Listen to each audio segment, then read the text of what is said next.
What up, African families? Home team here, and I thought I'd switch it up a little and start a series I'll call A Closer Look. It'll simply be based on highlighting specific African ethnic groups and speaking about their unique history. There's definitely a lot we can miss concerning African history if we just focus on empires and kingdoms and such. So I think it'll be a good addition, but ultimately, we'll see how it goes.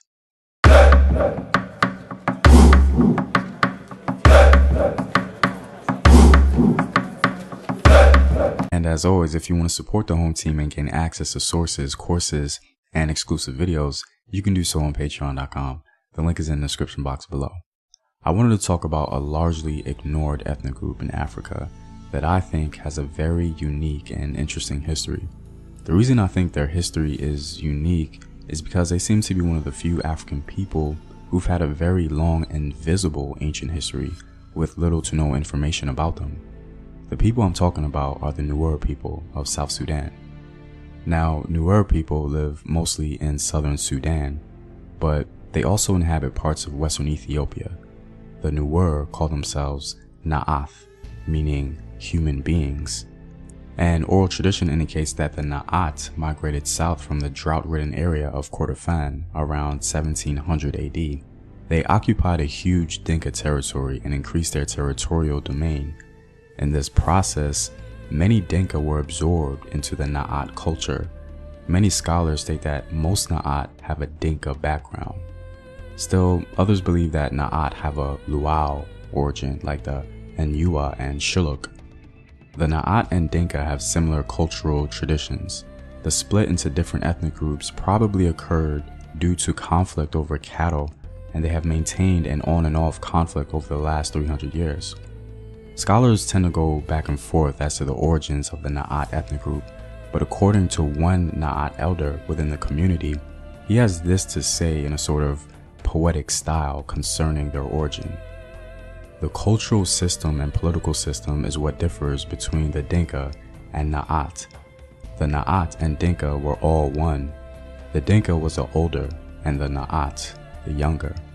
When the father of both was ready to die, there was only one cow left.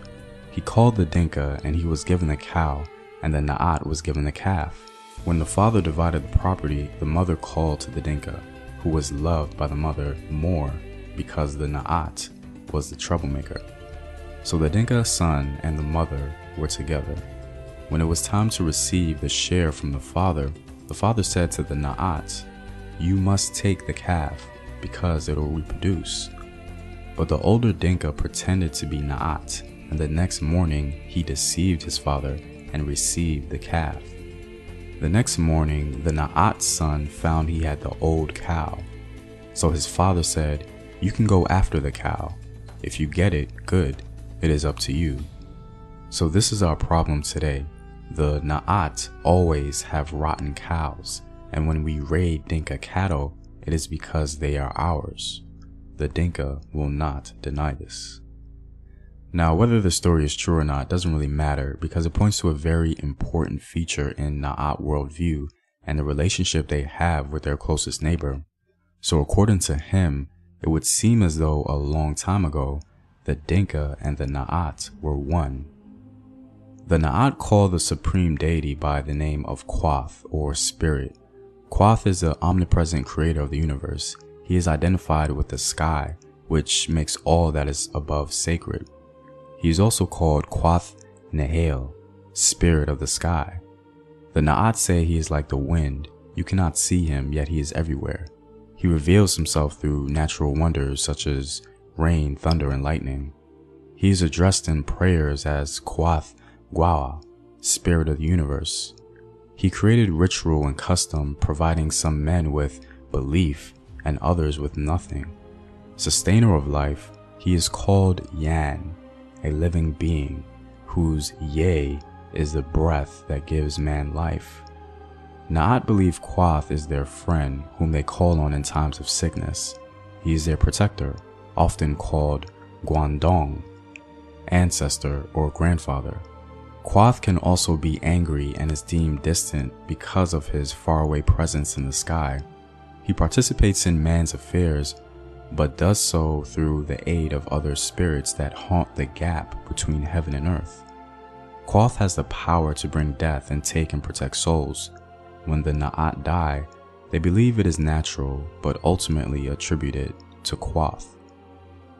A very interesting cultural practice among the Na'ats is the practice of facial markings they call Ga'ar. It's part of their initiation into adulthood. The most common initiation pattern among males consists of 6 parallel horizontal lines which are cut across the forehead with a razor. One article called The Nile speaks about a 13-year-old Na'at boy who is excited to receive his scarification because, according to him, I am free now to talk with girls. I find it very interesting that we can see these same exact patterns on the Nubian groups depicted by the Egyptians in sculpture. Literally the same exact scarification practice of the Na'at people can be seen on this Nubian sculpture, and the phenotypical profile is no doubt exactly the same as a modern-day Na'at person living today. This seems to suggest that the Na'at people are a very ancient people and had a distinct presence contributing to the Nile Valley civilization of Nubia. Well, I'm all out, guys. If you like these videos and want to contribute to its continued production, you can do so on patreon.com. The link is in the description box below. Know thyself. Remember your ancestors. Peace.